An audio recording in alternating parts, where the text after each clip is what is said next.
কোষাগার খালি, ব্যাংক খালি, ব্যাংকে সব টাকা নিয়ে চলে গেছে, কাজে ব্যাংক খালি, সবকিছু খালি। তো সেই দুর্যোগের অবস্থা থেকে আমরা আস্তে আস্তে আসছি।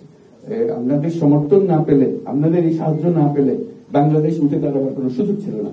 আপনাদের সঙ্গে দেখা করাটাই আমার মূল লক্ষ্য ছিল, যে আগাছাড়া করা, দেখা, আপনাদের খবর নেওয়া, এবং আপনাদের খবর নেওয়ার জন্য আমাদের রাষ্ট্রদূত মহোদয় আছে, সরকারের কাছে যত আবেদন নিবেদন আছে ওনার মারফতেই যাবে, যথাযথ মন্ত্রণালয়ে যাবে। তো আজকে যেহেতু সরাসরি আপনাদের সঙ্গে দেখা হচ্ছে, জেনে নেওয়া সমস্যাগুলো, আজকে আবার কিছু জেনে গেলাম, সেগুলো আমাকে সংগ্রহ করে সবাইকে আমাকে দিলে আমি মন্ত্রণালয়ের কাছে শুনবো যে কি ব্যাপার, ওনারা যেগুলো বলছেন সেগুলো কি হলো।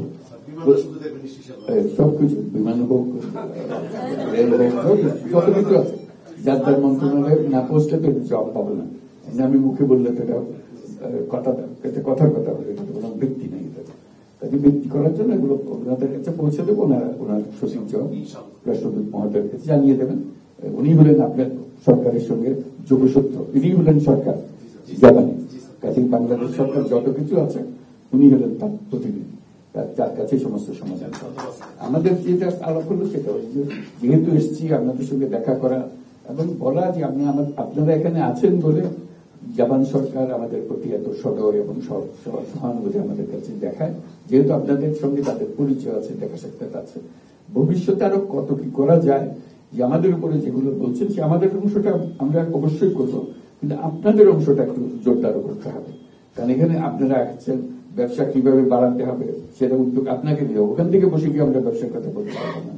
ওই যে ছাত্র বললো যে ওইখানে পরিস্থিতি ঠিক করে দিলে আমরা আসবো, তো আমরা তো ওটা পারবো না। সারা দেশ একজনকে নিয়ে যাওয়ার জন্য সারা দেশ পাল্টে ফেলতে পারবো না। দেশ যেভাবে আছে ওইভাবে যেতে হবে, ওইখানে গিয়ে দেশ মেরামত করতে হবে। এখান থেকে দেশ মেরামত হবে না। কাজে ওইখান থেকে বললাম যে আপনারা ঠিক করে দেন, আমরা আসছি, ওটা ঠিক হবে না। বরং আমি দেশের নাগরিক হিসেবে আমার দায়িত্ব আছে। আমি এখান থেকে যেটা দেখছি, আমি দেখছি যে এটা ঠিক হচ্ছে না। কাজে নাগরিক হিসেবে আমি দায়িত্ব নিলাম যে আমি যাবো, আমার অংশ আমি পালন করবো, আমি চেষ্টা করবো আরো 10 জনকে আমার সঙ্গে করার জন্য, যাতে করে এটা সংশোধন হবে না কেন। এই সংশোধন করার ব্যাপারে এটা সারা দেশ লাগে না, একজন উঠে দাঁড়ালেই হয়, একজনের জন্যই দরকার। এটা আমি মনে করার কিছু নাই যে হ্যাঁ আমি একা গিয়ে কি করবো, এই একার থেকে শুরু, একজন থেকে শুরু হয় সবকিছু। এই যে এত বড় বড় আন্দোলন হলো, এবার যেন হয়তো একজন দুজনেই ছিল শুরুতে, তারপর আস্তে আস্তে বাড়তে আজকে পুরো দেশে বাড়তে পেরেছে। এই যে ছাত্ররা প্রাণ দিল, তাদের মনে যে স্বপ্ন, সেটা কিভাবে আমরা বাস্তবায়ন করি, সেই বাস্তবায়নের অংশীদার হতে হবে আমাদেরকে। আমরা দূরে থেকে শুধু জানলাম, বুঝলাম, আমাদের ভূমিকা, আমরা এখানে আছি বলে ওইটার অংশ নই, এটা মনে করা ঠিক হবে না। আমরা বাংলাদেশে আপনাদেরও বন্ধু বান্ধব, আত্মীয় স্বজন সবাই আছে ওখানে, আপনারাও মাঝে মাঝে যাচ্ছেন, আপনাদের ব্যবসা বাণিজ্য আছে, কাজে সবটা মিলিয়ে একসঙ্গে আমাদেরকে কাজ করতে হবে। তো আপনাদের সুবিধা হলো জাপান সরকারের উপরে আপনাদের প্রভাব বিস্তার করা, কোথায় কি হচ্ছে, এই যে নতুন লোক দিচ্ছে, ভাষা শেখা ইত্যাদি ইত্যাদি, কিভাবে সহজে করা যায়, সঠিক পন্থা কোনটা। কারণ আমাদের যতটাই সুবিধা আসে এর মধ্যে ফেউ বের হয়ে যায়, উল্টো পথে নিয়ে যাওয়ার জন্য ফিরে যায়। এইটা আমাদের নষ্ট করে তারপর জাপানিরা যদি দেখে যে এরা সবসময় গোলমাল করে, কাজে ওদেরকে আসতে দেওয়া হবে না। এরকম হয়েছে অন্য দেশের সঙ্গে, আমি ব্যক্তিগতভাবে জানি, তারা সমস্ত লোক নেওয়া বন্ধ করে দিয়েছে, বহুদিন ধরে তারা নিচ্ছে না। যখন তাদের সঙ্গে বৈঠকে বসলাম, তারা বললো যে তোমাদের সবকিছু বোমা, এই যে কাগজ দাও সেটা বোমা, নাম দাও সেটা বোমা, পাসপোর্ট দাও সেটা বোমা, এই বোমা লোকের সঙ্গে আমরা কিভাবে কাজ করবো, এত বিরক্ত হয়েছি। শেষ পর্যন্ত তোমাদের দেশ থেকে লোক নেওয়াই বন্ধ করে দিয়েছে।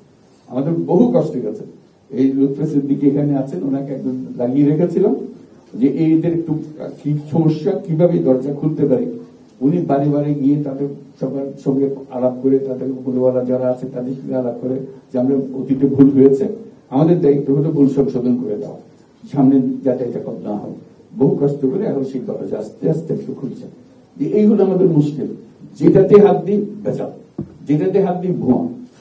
এখন যে লোকানার রাস্তা শুরু হলো, আমার কিন্তু বড় সন্দেহ হচ্ছে এটার মধ্যে ভুয়া লোক ঢুকে পড়বে। ভুয়া লোক ঢুকে এই জাপানি সরকারের মধ্যে এমন মেজাজ খারাপ করবে, তা বলবো বাদ দাও, এদের বাদ দাও, দুনিয়া থেকে দেশ নেয় নাকি। আমরা আজকে বহুবার বুঝেছি তাদেরকে যে আমাদের ছেলে মেয়েরা কত সুন্দরভাবে কাজ করে দিতে পারে, তারা এফিসিয়েন্ট, তারা অন্যান্য দেশের কাজ করছে, তাদেরকে নিলে ভালো হবে। যত সংখ্যক পারে তোমরা নাও, তারা বলছে আমরা নেব, সেই জন্য তাতে কোনো সীমারেখা নেই, কিন্তু পরে নেব না, বা দেশওয়ারি কোনো কোটা নেই যে এত বাংলাদেশ থেকে এত আসবে, ওরকম কিছু নেই। এটা হলে আমরা কত সুন্দরভাবে করতে পারি, তাদের যেন মনের মধ্যে কোনো কষ্ট না হয়, যারা আসবে তাদের উপরে নজর রাখা, তারা এসে আবার বাজার করতে পারে, আসলো এক কাজে দিয়ে আরেক কাজে করতে পারবে, ক্রিমিনাল অ্যাক্টিভিটিতে জড়িত হয়ে বলবে, তখন জাপানিরা কি আর বাংলাদেশের দিকে নজর দেবে না?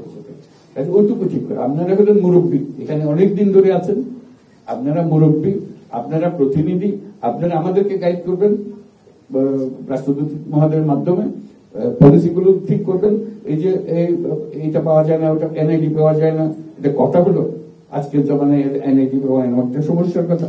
আমরা প্রথম থেকে শুরু করছি যে এখন থেকে সবকিছু অনলাইন হবে। তো অনলাইন যদি বাংলাদেশে হয়, এখানে হওয়ার অসুবিধার কিছু নেই, পাসপোর্ট অনলাইন হবে, আপনি ঘরে বসে এখানে দূতাবাসে আসার রান্নার দরকার নেই। আমরা তো সব পরিপক্ষ মানুষ, আমি সব উস্তাদ সবকিছুতে। এই জামানে টেকনোলজি না জানা পর্যন্ত, অনলাইন জিনিস না জানা পর্যন্ত কিছু করার তো উপায় না। কাজে এখন আপনি ঘরে বসে আপনার পাসপোর্ট নেবেন, এটা ই পাসপোর্ট, আপনার এনআইডি কার্ড নেবেন, সবকিছু ঘরে বসে করবেন। এটা আমরা বাংলাদেশে শুরু করেছি, হয়তো টেলিভিশনে দেখেছেন হয়তো, যে আমরা নাগরিক সেবা কেন্দ্র বলে সেবা কেন্দ্রে কতগুলো দোকান খুলে দিয়েছি, সুন্দর তার চেহারা আছে। ওখানে ছেলে মেয়েরা তারা প্রশিক্ষণ প্রাপ্ত, তারা ব্যবসা করে। অর্থাৎ আপনি আমার কাছে পাসপোর্ট চান, আমি আপনাকে পাসপোর্ট দেবো, এরকম দোকান সব জায়গায় খুলে দেবো। আপনাদের এখানে দরকার আপনারা একটা খুলে নেবেন, এটা ব্যবসায়ী, এটা কোনো ওনার সঙ্গে আর কোনো সম্পর্ক নেই, এটা ব্যবসা। আপনি পাসপোর্ট দেবেন, আপনি ভিসা দেবেন, দূতাবাস পাসপোর্টের জন্য, ভিসার জন্য, রিনিউয়ালের জন্য, ট্যাক্স দেওয়ার জন্য, কোন কাজের জন্য আমরা বাংলাদেশে আগে শুরু করি। এখন তাৎক্ষণিকভাবে এখানে হয়, যতটুকু হয়। এবং আপনাদের এই ব্যবসায়ী যে নামতে চান, আমরা এই পাসপোর্ট দেবো, এই ব্যবসার জন্য তো যখন খোঁজ নেন ওরা কি করে, আমরা তো ব্যবসায়ীদের হাতে দিয়েছি।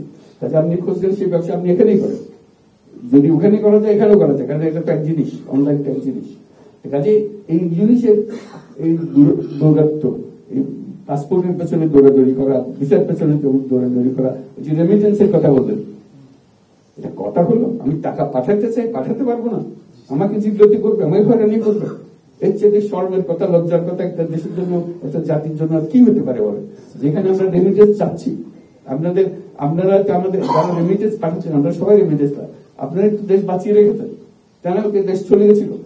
এই যে আজকে আমরা টাকা পয়সা পরিশোধ করছি, আজকে মিটিং করলাম যারা বাংলাদেশের সঙ্গে কাজ করে, এখানকার কোম্পানি খোঁচা দিয়ে কথা বললো যে আমাদের টাকা দিচ্ছেন না আপনারা, আমরা টাকা পরিশোধ করতেছেন না, আমরা পারতেছি না, পরিশোধ করতে পারতেছি না। তো বললাম যে ভাই একটু সবুর করো, আমরা সব টাকা জোগাড় করেছি, অনেকগুলোকে দিয়ে দিয়েছি, তো আমরা লাইন আপ করেছি, একজন একজন দিচ্ছ, তোমরা দেখতে থাকবে, কাজে তোমাদের এক পয়সা আমরা মার যাবে না, এখানে প্রত্যেকটা 5 পয়সা তোমরা পাবে। তারা আশ্বস্ত হয়েছে, তারা জানে যে আমরা করতে পারছি, যেহেতু তারা দেখছে যে বহু কোম্পানির পয়সা আমরা পরিশোধ করে করে আসছি, বহু ডেনা রয়ে গেছিল আমাদের। কোষাগার খালি, যখন তারা চলে গেছে কোষাগার খালি, রেমিটেন্স না আসলে আমরা আসতে পারতাম না। ব্যাংক খালি, ব্যাংকে সব টাকা নিয়ে চলে গেছে, কাজে ব্যাংক খালি, সবকিছু খালি। তো সেই দুর্যোগের অবস্থা থেকে আমরা আস্তে আস্তে আসছি। আপনাদের সমর্থন না পেলে, আপনাদের এই সাহায্য না পেলে বাংলাদেশ উঠে দাঁড়াবার কোনো সুযোগ ছিল না। এখন উঠে দাঁড়িয়েছে, আপনাদের এই সমর্থন আরো লাগবে, যাতে করে যত কিছুর কথাগুলো বললেন সেগুলো যেন সুন্দরভাবে আমরা করে ফেলতে পারি। আমাদের ইচ্ছার কোনো অভাব নেই, কিন্তু এতগুলো জিনিস একসঙ্গে আমাদের তাতে এসে গেছে যে কোনটার আগে কোনটা করবো, কোনটা ছেড়ে কোনটা করবো, এই নিয়ে সমস্যা আছে। কাজে আমরা করতে থাকবো, যত কিছু শুনে গেলাম এগুলো খোঁজ খবর নেবো, যাতে এগুলো সমস্যার সমাধান হয়। আজকে দেখা হলো, এটাই আমাদের জন্য সবচেয়ে ভালো। ভবিষ্যতে যেন আমরা এই যোগাযোগটা রাখতে পারি, এবং যত কিছু সমস্যা আছে রাষ্ট্রদূত মহোদয়ের কাছে নিয়ে আসবেন, উনি আমাদের সঙ্গে যোগাযোগ করবেন, যাতে করে সমাধান, আমাদের কাজগুলো আপনাদের সমাধান দেওয়া, এটাই হলো রাষ্ট্রের কাজ। আপনার সমস্যা আছে, আমাদের কাজ হলো সমাধান দিয়ে দেবো। আমরা সেই প্রতিজ্ঞায় করলাম যে আপনাদের সমস্যার সমাধান আমরা করে দেবো। ধন্যবাদ।